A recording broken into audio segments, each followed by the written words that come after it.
نماز جمعہ کی ادائیگی کے بعد جوں ہی شہاب صاحب گھر کی ڈیوڑی میں داخل ہوئے تو اچانک اندرونی حصے سے اسٹیل کی کٹوری کسی میزائل کی مانند اڑتی ہوئی آئی اور سامنے دیوار سے ٹکرا کر سالن سمیت زمین بوس ہو گئی۔ اس کے ساتھ ہی محترم صاحبزادے کی گرجدار آواز بھی سنائی دی، اتنا بدمزہ سالن کھانے کے لائق ہے کیا؟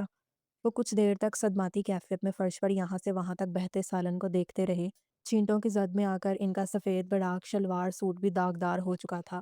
رزق کی اس قدر بے حرمتی پر ان کا خون کھول اٹھا اور وہ تن فن کرتے ہوئے سیدھے باورچی خانے میں ان دونوں کے سر پر جا پہنچے۔ یہ کیا بےہودگی ہے برخودار؟ انہوں نے کڑکدار آواز میں پوچھا۔ بہو چولہے کے پاس سر نہوڑے کھڑی تھی اور وہ اسے خشمگین نظروں سے گھورتے ہوئے مزید برسنے ہی والا تھا کہ اچانک باپ کو دیکھ کر تھوڑا سا سٹ پٹایا، مگر بدستور نروٹھے لہجے میں بولا، ابا جی اتنی محنت سے چھانٹ کر پہاڑی بکرے کا گوشت لے کر آیا تھا، محترمہ نے اتنا خراب سالن بنایا ہے، دیکھیں ذرا۔ اس کے ساتھ ہی اس نے پتیلے کا ڈھکن ہٹایا۔ انہوں نے سرسری سی نظر ڈالی۔ شوربے کا رنگ کچھ سیاہی مائل سا تھا اور اس کے اوپر انچ دو انچ تیرتی چکنائی کی تہ سے پتہ چل رہا تھا کہ گھی کا بھی کافی کھلے ہاتھ سے استعمال ہوا ہے۔ چلو خیر ہے، ہو جاتا ہے کبھی کبھار ایسے۔ اگر سالن اچھا نہیں بنا تو اس میں اتنا ہنگامہ برپا کرنے کی کیا ضرورت ہے؟ کچھ اور بنوا کر کھا لیتے۔ تمہیں معلوم ہے کہ ساری دنیا اس وقت کس قدر غذائی بحران کا شکار ہے اور تم ہو کے رزق کو دھکے دے رہے ہو۔ خبردار آئندہ یہ بدتمیزی نہیں چلے گی، تہذیب کے دائرے میں رہا کرو۔ انہوں نے شہادت کی انگلی اٹھا کر اسے وارننگ دی اور پھر وہاں سے نکل کر لمبے لمبے ڈگ بٹتے ہوئے اپنے کمرے کی جانب چل دیے۔ جاتی گرمیوں کی خوشگوار سی شام تھی۔ وہ تینوں بہنیں گھر کے پچھواڑے کرکٹ کھیل رہی تھیں۔ اماں پڑوس میں گئی تھی اور ابا مسجد۔ بھائی شاید کسی دوست کی طرف، اسی لیے راوی چین ہی چین لکھ رہا تھا۔ مہین بولنگ کر رہی تھی اور سبین اپنی بیٹنگ کے شاندار جوہر دکھا رہی تھی۔ ان دونوں سے چھوٹی فرحین پیچھے کھڑی اچھل اچھل کر بال کیچ کرنے کی ناکام کوشش کر رہی تھی۔ تنگ آ کر وہ سبین کے سر ہو گئی، بیٹ دو مجھے، میں نے بھی بیٹنگ کرنی ہے۔ کچھ پس و پیش کے بعد سبین نے بیٹ اس کے حوالے کیا اور خود جا کر پاس پڑی کرسی پر بیٹھ گئی اور ان دونوں کو کھیلتا ہوا دیکھنے لگی۔ مہین کی بال پر فرحین نے پورے جوش و خروش سے زوردار شاٹ مارا۔ بال اٹھتی ہوئی دیوار پار دور کہیں جا گری۔ اف بدتمیز، یہ کیا کیا؟ بڑی آئی شاہد افریدی کی جانشین نہ ہو تو۔ مہین جھنجھلا کر اس سے لتاڑنے لگی۔ میرا خیال ہے کہ بال شاید شاہ صاحب کی چھت یا پھر صحن میں جا کر گری ہے۔ سبین نے بیٹھے ہوئے منہ پر کی طرف کر کے قیاس اڑائی کی۔ ہائے اللہ، شاہ صاحب کی تو بیگم بہت سریل سی ہیں، کبھی بھی بال واپس نہیں کریں گی۔ فرحین نے دہل کر کہا۔ بھیا کی بال ہیں، انہوں نے تو ہم تینوں کے ٹکڑے ٹکڑے کر دینے ہیں۔ مہین نے دونوں سے کہا۔ ہائے اب کیا کریں؟ تینوں فکر مند تھیں۔ ایسا کرتے ہیں، تینوں مل کر بال لینے جاتے ہیں، ہو سکتا ہے ترس کھا کر واپس کر دیں۔ فرحین نے تجویز پیش کی اور ساتھ ہی اپنے سینڈل پہننے لگی۔ مہین الگنی پر لٹکتا اپنا دوپٹہ اتار رہی تھی کہ اچانک اسے سبین کی گھٹی گھٹی سی چیخ سنائی دی۔ اس نے کرنٹ کھا کر پلٹ کر دیکھا تو اس کا اوپر کا سانس اوپر اور نیچے کا نیچے رہ گیا۔ بھیا، وہ سیدھا انہی کی طرف آ رہا تھا اور چہرے کے غضبناک تاثرات بتا رہے تھے کہ وہ ان کی آدھی پونی گفتگو بھی سن چکا ہے۔ گیٹ کھلنے کی تو آواز ہی نہیں آئی تھی، غالباً ڈرائنگ روم کے راستے سے آیا تھا جس کی چابی ہمہ وقت اس کی جیب میں موجود ہوتی تھی۔ وہ پہلے بھی کئی بار ان تینوں کو گھر کے پچھلے صحن میں جانے سے منع کر چکا تھا۔ آج تو وہ رنگے ہاتھوں پکڑی گئی تھی، وہ بھی کرکٹ کھیلتے ہوئے، اسی لیے بیٹ بال کے ساتھ شامت یقینی تھی۔ حالات کی سنگینی کا اندازہ ہوتے ہی فرحین اور سبین تو بھاگتی ہوئی واش روم میں گھس گئیں اور اندر سے کنڈی چڑھا لی۔ مہین کا سکتہ ٹوٹا تو اس نے بھی رائے فرار اختیار کرنے کی کوشش کی۔ اس کا رخ اوپر جاتی سیڑھیوں کی جانب تھا، مگر وائے قسمت ابھی قدم پہلی سیڑھی پر ہی پڑا تھا کہ وہ بالکل اس کے سر پر پہنچ گیا اور اس کی سنہری لمبی سی چٹیا اس کے ہاتھوں میں آ گئی۔ بیٹے کو سرزنش کرنے کے بعد جب وہ اپنے کمرے میں داخل ہوئے تو دیکھا کہ زوجہ محترمہ اپنے پلنگ پر براجمان نہایت سکون سے اپنے جدید موبائل پر اپنے ایک نواسے کی ویڈیو ملاحظہ فرما رہی تھیں۔ ہیں تم گھر میں موجود ہو؟ وہ اچنبھے سے کہنے لگے۔ میں تو سمجھا تھا کہ کہیں دورے پر نکلی ہوئی ہو۔ وہ تمہارا لاڈلا سپوت اپنی بیوی پر اتنی بری طرح سے چلا رہا تھا، تمہیں سنائی نہیں دے رہا تھا؟ منع نہیں کر سکتی تھی؟ زوجہ محترمہ نے بدقت اپنی نظریں موبائل سے ہٹائیں اور خفگی سے بولیں۔ ٹھیک ہی تو کہہ رہا تھا بچہ، آلو گوشت کا سادہ سا سالن بھی نہ بنا سکیں بہو رانی، میرے تو اپنے خلق میں دونوں والے نہ اتر سکے۔ وہ تو اللہ بھلا کرے آپا سلیمہ کا انہوں نے کٹوری بھر کھیر بھجوائی تھی، وہی کھا کر پیٹ بھر لیا ہے، تو تم خود پکا لیا کرو ہنڈیا۔ میرے گھٹنوں میں اب اتنا دم خم نہیں رہا کہ کھڑے ہو کر کھانا بناؤں۔ ان کی تجویز پر وہ بھڑک اٹھیں۔ تو چلو ایک چولہا نیچے بھی فٹ کروا دیتے ہیں، بیٹھ کر پکا لیا کرنا۔